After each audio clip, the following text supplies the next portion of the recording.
The overnight MPSF Invitational did not disappoint. We had some exciting matches, some wild finishes, and a potential change in the guard maybe in the works. All that and more on this episode of Water Polo Wednesdays.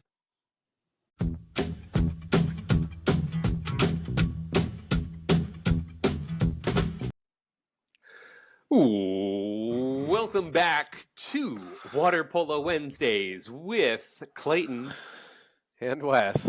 I'm Clayton. And I'm Wes. Oh, Wes, we had an incredible weekend of games this last weekend. But before we get into the specifics of the plays, the players, and the teams, you, sir, had a unique chance to do play-by-play and color commentary at the overnight MPSF Invitational. What the heck was that like? Yeah, man. I mean, I feel so lucky to have had that experience. It's kind of like a childhood dream. You know, you sit in front of the TV and you're commentating on the game, and this was a chance to like do it and people to hear me. Thankfully, I don't think I offended anyone, but I had so much fun with it. We haven't talked to everyone yet. We haven't talked to everybody yet. No. Yeah, I had so much fun with it. I'm so grateful to Overnight and the MPSF for letting me do it. And after listening to myself, I'm kind of cracking up. Just like, you don't really hear yourself get that amped up. Like, I was really excited. And this isn't exactly like get that amped up all the time, just in your own head. Sure. Yeah, it's different when it's recorded. And this isn't my career. I don't know much about broadcasting or play-by-play. I just went into it with a really open mind. Greg Mescal, who's been doing it for years, was a great mentor to me. Yeah. And Ken, who on the production side of things was just awesome. And so they coached me through the weekend. I felt like I got better, which was, hey, that was fun for me, and just did the best I could to make it as interesting as I could. So I hope everyone enjoyed that. But what a weekend of games up there at Cal. It was really easy because the games were freaking incredible. Yeah. Talk to us a little bit more about those games. Well, actually, I want to back up just a little bit if you don't mind. I mean, Sure. You said Greg Mescal has been doing this for a minute. I think he's been working with USA Water Polo doing media for over 10 years now. I think he started the counterattack back, That's right. I don't know, the early days of National League, which is still running. What was it like working with Greg? I mean, total pro, right? He knows what he's doing. Great on the play-by-play. Very knowledgeable. Gave me a lot of great tips that I would have never thought of. And just, a really nice guy. We had honestly, it was a lot of fun. What was one tip that he gave you that you are taking away?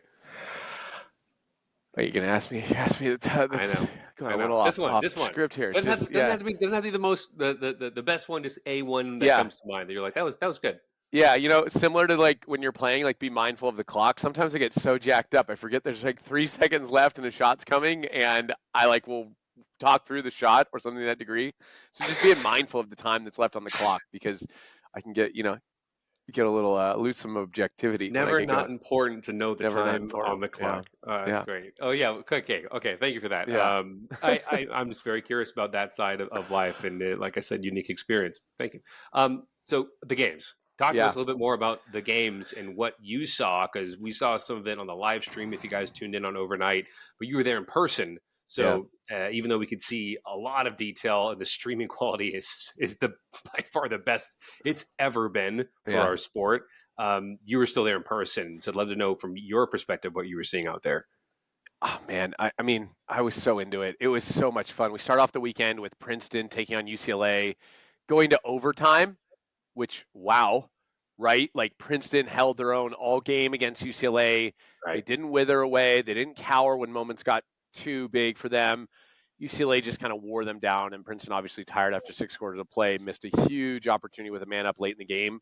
It appeared that they kind of rushed that, a little impatient, which is, dude, that happens. They didn't go real deep on their bench. So I mean, taking UCLA to 6 quarters of play, showing just how far Princeton has really come.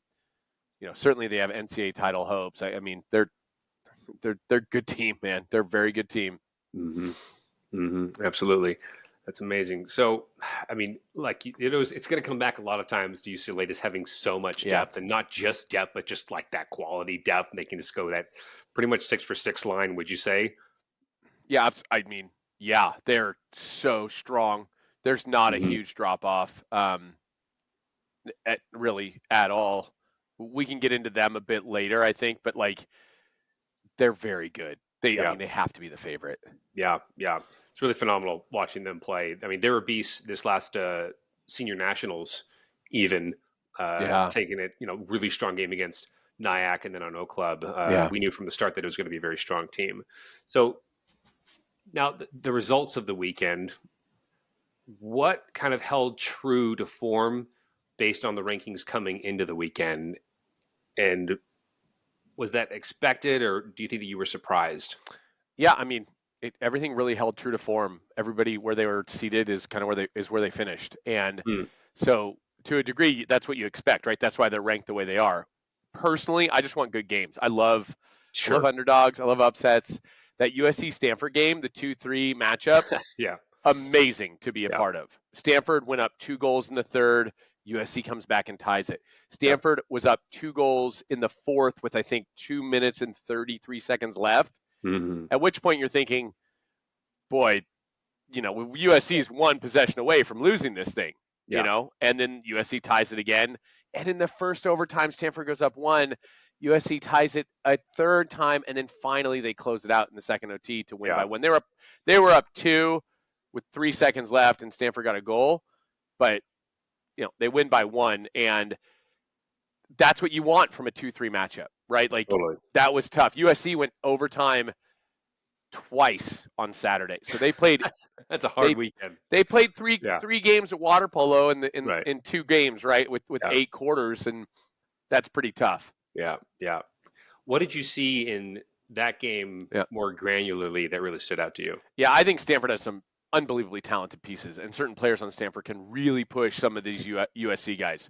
So Dash McFarland, I think the best center in college water polo right now.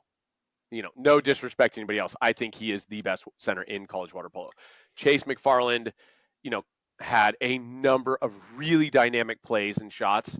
Both of them gave USC a lot of problems. Chase's movement on the 1-2 is is elite, man. He is so strong when he moves.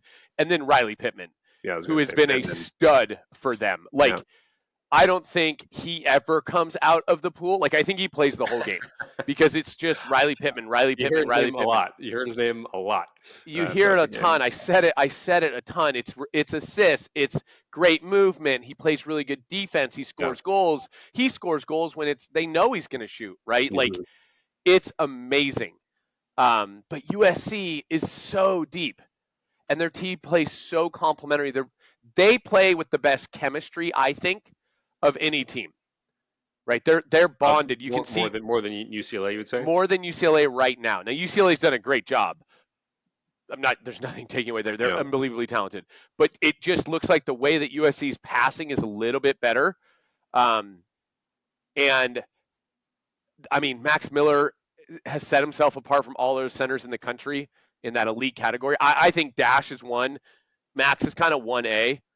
And when you have a center on each team that's that good, like it's gonna be a close game because they're gonna be fighting underneath quite a bit, Hmm. right? And then you've got Luka Bernatich on USC is pivotal to their success. He had 2 early exclusions Hmm. against UCLA, and when he's out, it's Yeah. you can't replace a 6'7" guy like that who's Croatian. Like you just not. Yeah. Your Um, backbone, yeah, behind in front of your goalie, right? Kind of goes up that middle. Like you got to have that goalie you to got to be have that, the defender, to but be he able can to be shoot the too. defender. Yeah. He can shoot, man. When he gets about 6 meters, he's so deadly. And then the captain, Carson Kranz, right? I know Stefan Bronco's a captain. Kranz is a captain, and in his final year, he's everything you want in a player, Mhm. right? What's amazing about this team is they're elite at so many positions with their first line.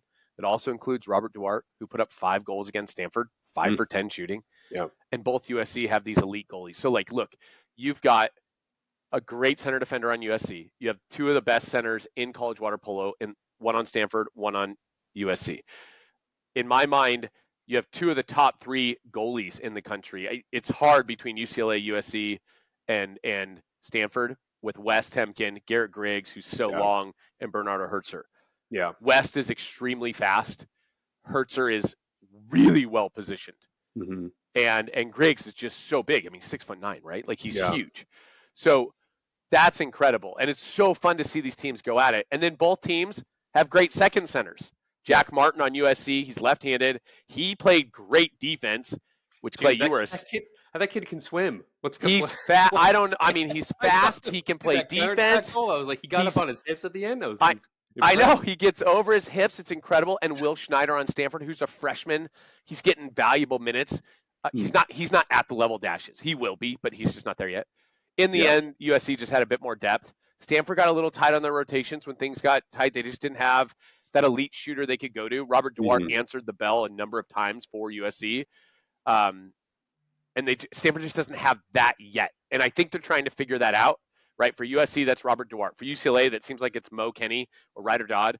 For Cal, it's probably Max Casabella, maybe Roberto or Albert Ponferrada. Yeah. Because Valera didn't play like at all this weekend, so like Mm-hmm. it's Casabella right now. Mm-hmm. But I just don't know who that person would be for Stanford.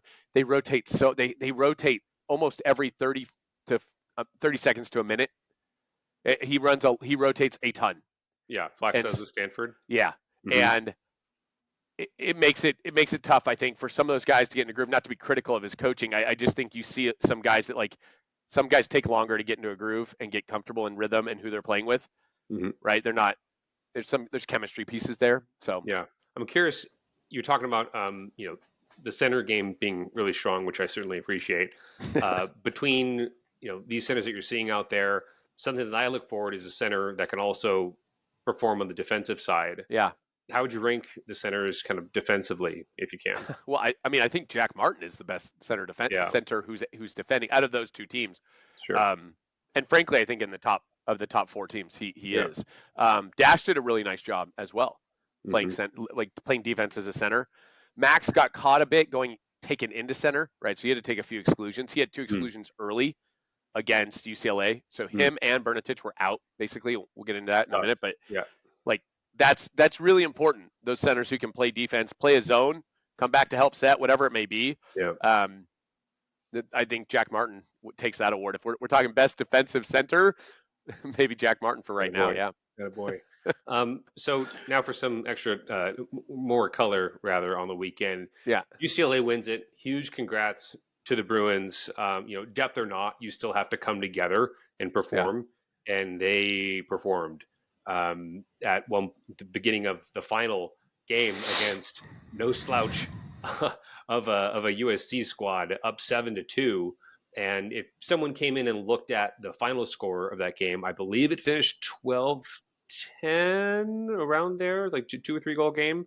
But it felt like UCLA had a lot of control over it. So, like, is UCLA like that special, or like what's your thoughts there? I mean, yesterday they were Right. like they were.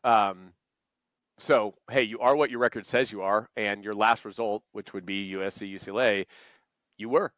And Yeah. it just goes to show how good UCLA is. Remember, everybody had to play 4 games. I mean, I think UCLA is really a special team. Now, coming into the weekend, a number of Cal guys were hurt. I know USC Sure. played 8 quarters on Saturday, and they were tired. Yep. I talked to some of the USC guys today. They're pretty tired, it seems. Yep. They're pretty worn out. I know, like Reed Stemler is dealing with an injury. He's a big piece to that team because he's kind of that second center defender who brings a lot of speed and grit to the back end there. And I know they have a transfer from Pepperdine, but he's getting into the system, right? He's just kind of getting comfortable with it. So UCLA is, I mean, they're that good, man. I mean, they were up 5 or 6, I think, at one point. They're that good. Yeah. Dodd brothers don't hurt either.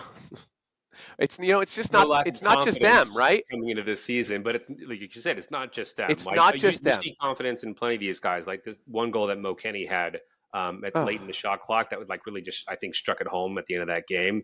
Looked like effortless. You knew he was going to score it from like 5 seconds out when he was faking that ball. Yeah, I mean, yeah, you've got the Dodd brothers.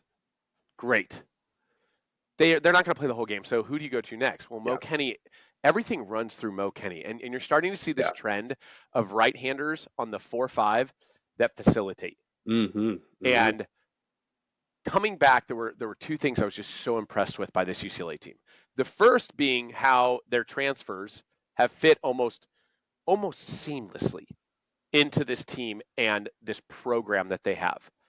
They're so influential in such a short period of time. Aaron Vogenthaler, a Davis transfer, starting center defender for UCLA. I don't know how many guys who come to UCLA, regardless of age, come in and start in their very first year. Mm-hmm. And he's scoring. Like, he's scoring. He's a real threat. And then Nico Tierney from Pepperdine, your alma mater, coming in to defend after Vogenthaler. Mm-hmm. Nico also scoring quite a bit. Nico does a great job on the 2-post on 6-on-5. Mm-hmm. He's posting up. He's driving through. Yeah. UCLA look like boy. they are in great shape. Mm-hmm. Nico and Aaron combined for 3 of UCLA's 12 goals in the final and 2 of UCLA's 12 goals in the semifinal. Like, you're getting 25% of your goal production from your center defender. That's bananas to me. Like, that's a lot. If you get a goal from your center defender all game, that to me is great, as long as he's playing defense. Yeah. Right? Now, you normally drop from the center defenders because they're not great shooters, but you've got guys up there who can rip, and they're good shooters. So that was the first thing I was really impressed with, is how those guys have really fit into that. The second thing that I'm just so impressed with is their unselfish play. Adam has this way of getting these guys to play together. Adam Wright, the head coach of UCLA, right? And it's still so early in the season. They have great chemistry, and they look for the extra pass. Mm-hmm. They may not be as quick on like finding that open guy, but they're really, really patient. And they just don't panic. You know, when you get Mo Kenny in there, you get the Dodds in there, you get Vogenthaler in there, and Marcel Cheshy, Juan Carzalade, like, he did a great job as well. They're very patient because they're very mature. It's a very, very mature team, which you see, and the leaders of that team have set this culture of unselfish play. Mo's not shooting unless there's like 5 seconds or fewer on the clock. He's looking for everybody else. Yeah, and they're all playing for each other. Mo shooting, that's not a bad possession. Exactly. Like, great, your bailout is Mo Kenny shooting, which he rips. Yeah. And there's not a single guy where the ball goes to them and it's just a black hole and it's like, oh, they've got it, I'm swimming to defense. Yeah, no ducks. You know, no. And they're just so deep, man. There's just not much drop off like there is on just about every other team. UCLA can probably, I would imagine, go 14 to 16 field players deep, and there's not a drop off that's like so significant you're worried at that point. It's there's no like, oh, thank goodness that guy's in. Yeah, you don't relief. You got to be on. Yeah, I mean, you got Ben Larson who rolls in there, who's 6'7", and his brother, who wasn't even there, is also 6'7", and it's like, oh, there's no relief. Yeah. So, I mean, like you said, coming in ranked number 1, it's for a reason. Coming out, being the champions, we're seeing growth on all teams. We're seeing some injuries too. Like, so you mentioned there's some injuries on the Cal team. What's the situation there? Do you have a pulse on those players returning this season? Like, do you think they're going to be informed by the end of season, by the MPSF finals for NC2As? Obviously, if they have a full team, you know, people like to, you know, beat the champions, right? But no one likes to see like the champion fall down to like 4th place like they did. And it's a kind of an unfortunate situation. We want to see, like you said, good water polo across the board. We want strong games. And for the most part, we got that. Who do you see, assuming a full squad for Cal, Stanford, SC, who's challenging UCLA this season the most? The most. You're like, well, they're all challenging each other. I mean, I know that's an easy look, I know the scores wouldn't indicate this, but I think Cal at full strength is going to be tough to deal with. Yeah. And they're tougher than those scores would indicate, right? I do think UCLA is the favorite, but Cal and USC both had some serious injuries going in the weekend. You never know what's going to happen, and that's what's so great about this. And it is, I believe, UCLA season, as long as they approach it with a stay humble, stay hungry attitude, they're going to be very tough to beat. So I do think that Cal is going to be very interesting when they get Casabea to full health. If Valera can get all the way back, Merkovich had some tape, Pomferrada had some tape, Howerton had some tape. Like, they looked really tired, and I think they're still figuring each other out. I do. As crazy as this is, having won 3 national championships in a row, I think that it feels like they're still figuring out who's going to do what. Yeah.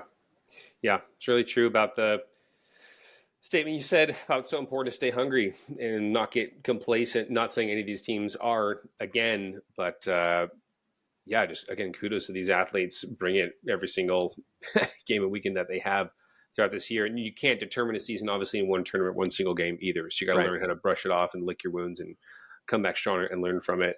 Any other thoughts from the weekend? I mean, it was cool to see some other guys step up, right? Some of those younger guys. Yeah. I love what Bettino's doing with the ball. Great to see Bronkovich. We've known about Bronkovich for some time. Great to see him in the pool. On the Stanford side, some of those more veteran guys, they're all starting to play together really well. Soren Jensen, really impressed with Soren Jensen this weekend. I thought he did a great job. We talked a little bit about Will Schneider. West has been a huge add to Stanford. I think he's really going to make a big difference in the cage for them. On Cal, I think Will Kelly and Nick Merkovich both had great weekends for them and are showing that they can play. Will Kelly was standing out. I heard you Yeah. saying his name a lot. I was, and which is great. I mean, we know that guy. He's a great dude. He is. He's coming into his own. He's playing like an adult all of a sudden. Finding an identity. Sometimes these guys come in and they're great players coming out of high school, but they kind of get lost in the fold. Yeah. Like you wouldn't hear their name very much. Not to say that they're not integral to that team's success in their role, but it is fun to see guys really come out of their shell, and not in a way that breaks the mold of like the team play, but that they elevate the team play. They happen to stand out within that. Yeah, I mean, with Valaire's absence, Merkovich is getting a ton of time on the 4-5. And Will Kelly is getting a lot of time behind Bende Party and Casabea on the 1-2. And so they're kind of in that rotation, which is awesome to see. These guys are going to be elite talents. Now, the one guy I was a little surprised to not see, and I think he was a little injured, was Jordy Gascon. He didn't play a whole lot. And I'm not in their practices. I don't know what's going on, obviously. But Jordy Gascon is a freak of nature. That guy is put together with like the body of a Greek god, and he is so strong and so fast in the pool. Like, you talk about good defensive centers, Jordy Gaston could be the very best in the country if he's healthy. And I just don't think he was healthy, because Avakian, as strong as he is, appreciate that relief. Yeah, he can't play all game. No center can or should, right? Like, nobody really should. And once I think Halleck, he doesn't even play defense. No, right?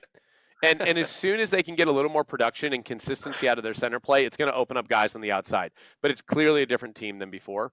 So it's really exciting to see some of these younger stars start to mature their junior years and start to really come out of their shells and whatever else. Luke Nelson was also a bright spot for me this weekend. Get a lot of minutes. I was really happy to see him play. Yeah. And they'll start figuring out once this month, because once we get to like October, MPSF play begins, man. They better be ready, because their conference is going to be – that conference is going to be brutal. And it's basically 2 big weekends. There's I believe October 5th and 6th is a I want to say a weekend. That's not right. It might be something else. But the first week in October, the NorCal teams go to SoCal. And the first week in November, the SoCal teams come to NorCal. And so USC will play Stanford and Cal on the same weekend, and so on and so forth. October 5th and 6th. Yeah, October 5th and 6th. Is that right? Yeah. And then November, I think 2nd and 3rd would be the other. At least that is a weekend. I don't know. Yes, that's the weekend, right? Okay. Yeah, and so those will be the key go-to weekends. That it's gonna be awesome. Yeah, super fascinating. Appreciate your insights, Wes. And man, certainly a team game, and it's so important that everyone's working together. In our next segment, we're going to be talking to someone that we called out and appreciated and gave some love to on this podcast, Mr. Dash McFarland.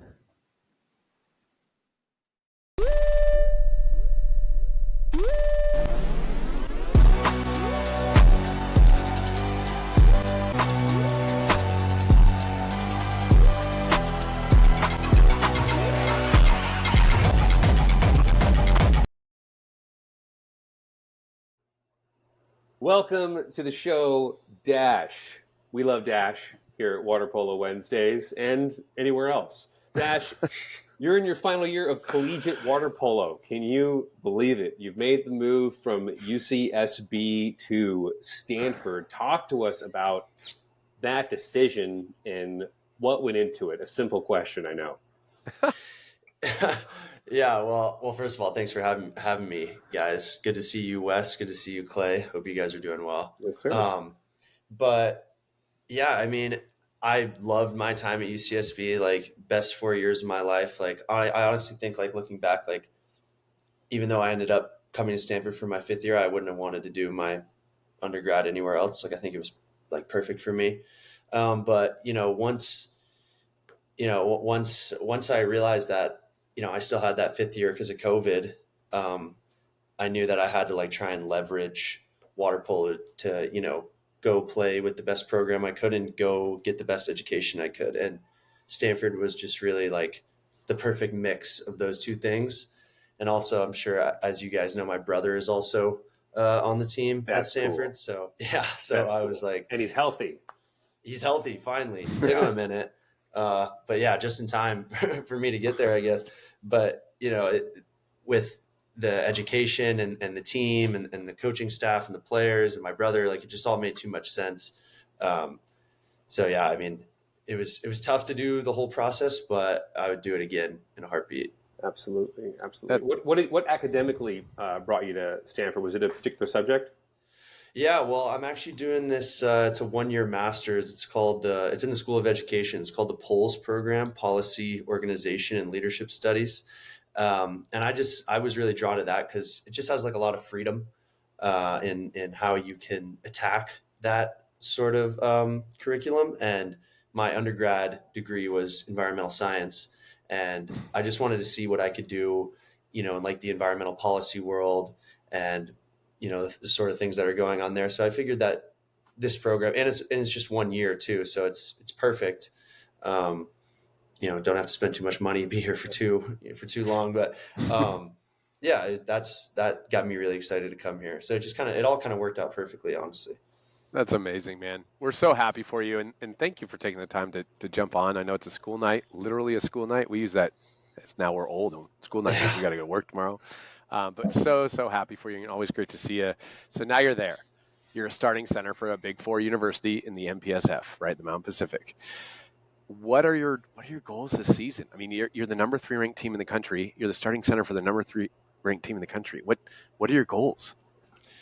I mean, I think, the team goal is obvious. We want to win a national championship. Like, it's no secret that Stanford in the last couple of years, I don't want to say has struggled, but definitely has been in the shadow of the other Big Four teams. It seems as though we've kind of been like the stepchild of the Big Four. And I think now I just want to change that basically and just see, what we can bring to this program. And I mean, the team is so talented that I think that there's no reason we shouldn't be able to win. And we work so hard every day, and everybody's so committed and doing everything they need to do in the pool, outside of the pool, like constantly like working to try and get better, like as a team and as individuals.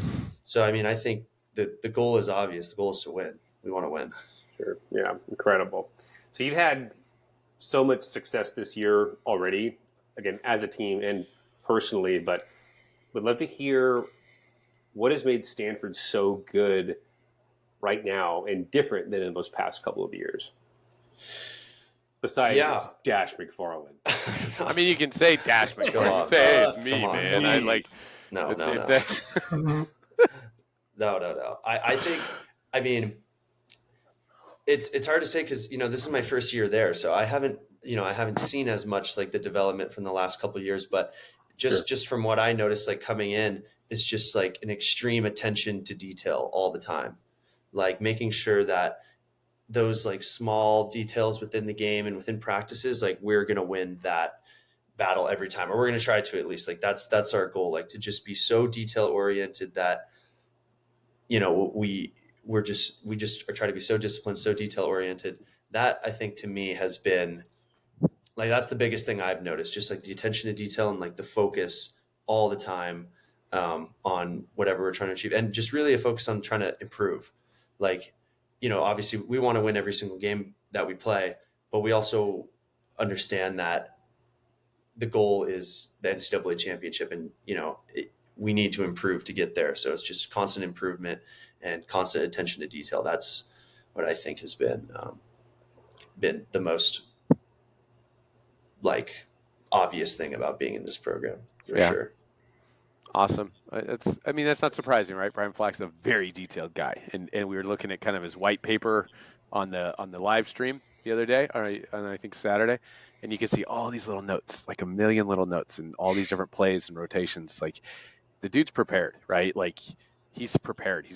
And I'm sure he expects you to be just as prepared when he's talking about different plays and rotations or setups, and so that's amazing to hear. And I love people that dig in like that, right? And focus on those little details that make such a big difference.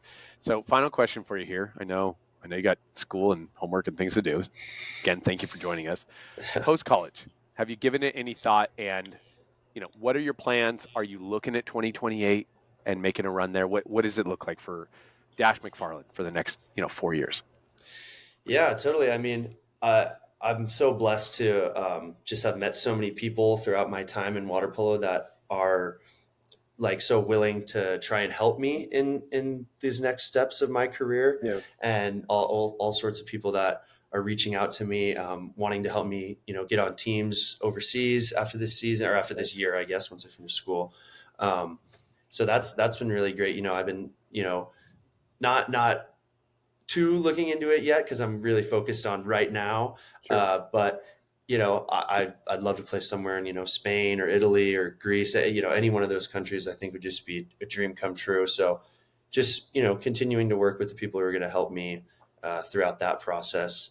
And then, as far as 2028 goes, we'll see what happens. Like I think that again would just be so incredible to be able to achieve something like that. And, everybody on that team is so talented, and I just have so much respect for everybody within the national team. And I hope that, I can get a chance to continue doing things with them. I did a couple things with them over the summer, and that was so much fun. I feel like I really grew as a player doing that. And I just hope, just keep working as hard as I can and doing everything I can do and just seeing how it all shakes out. That's my goal for my career.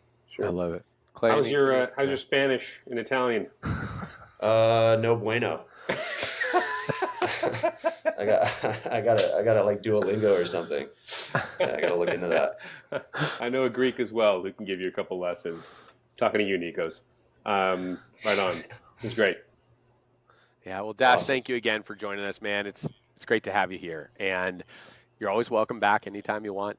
We appreciate the time, and we cannot wait to see how you guys do this year. Like it's a really fun year this year, and yeah, we're very excited to see how it all shakes out. So good luck, and be in touch, buddy. Thank you for joining us. Yeah, absolutely. Thanks for having me, guys. Thanks, Dash. Have fun. All right, okay. Take care. All right, later. Well, Clay, that's it for us in episode 2 in the books. Any final word? Any final comments? Get more bueno. No, I know it's life short, very good. Score goals. and on that note, life is short. Score goals. We'll see you next week on Water Polo Wednesdays. Take care, everyone.